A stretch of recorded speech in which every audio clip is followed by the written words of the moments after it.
APMC તરફથી આવતી બસ સાથે બાઇક અથડાઈ।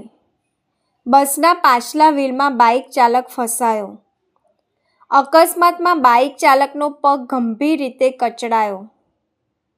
108, 112 અને પોલીસ ટીમ તાત્કાલિક પહોંચી ઈજાગ્રસ્તને સારવાર અર્થે હોસ્પિટલ ખસેડાયો। અકસ્માત બાદ રસ્તા વચ્ચે બસ ઊભી રહી। અડધા કલાકથી વધુ સમય ટ્રાફિક જામ સર્જાયો।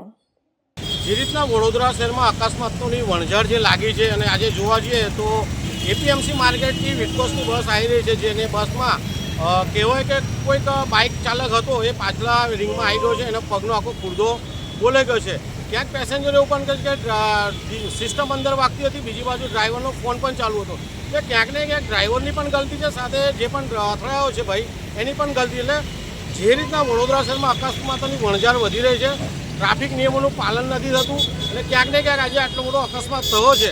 પોલીસ એમના ટાઈમ પર આવી ગઈ છે, 108 પણ આવી ગઈ છે, 112 અને એ પણ સુવિધા આપી છે કે જે પણ અકસ્માતો છે એમને હોસ્પિટલ લઈ ગયા છે।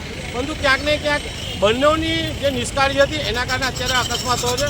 સાથે વિટકોસના ડ્રાઈવર જે પણ કહેવાય એનો ફોન ચાલુ હતો એવું ઘણા લોકોનું કહેવું છે। એટલે ક્યાંક ને ક્યાંક આવા ડ્રાઈવરો જો ફોન પર વાતો કરતા હોય તો અમને દૂર કરી દેવા જોઈએ। અતુલભાઈ, આજે એક્સિડન્ટ થયું છે, બસ રસ્તાની વચ્ચે છે, છેલ્લા અડધો કલાકથી ટ્રાફિક જામ છે, તો ટ્રાફિક વિશે તમે શું કહેવા માગશો? જે રીતના પોલીસ અહીંયા આવી, ટ્રાફિક પોલીસ સ્ટાફ પણ આવી ગયો છે, તો બસને અહીંયાથી હટાવી લેવી જોઈએ, જેથી કરીને પાછળ જે ટ્રાફિક છે ટ્રાફિક દૂર થઈ જાય અને લોકોને અવર જવર કરવામાં મુશ્કેલીઓ જે પડી જાય છે એ સરળ થાય। એટલે ક્યાંક ને ક્યાંક વહેલા વહેલી કે આ રસ્તા પરથી બસ હટાવી લેવી જોઈએ।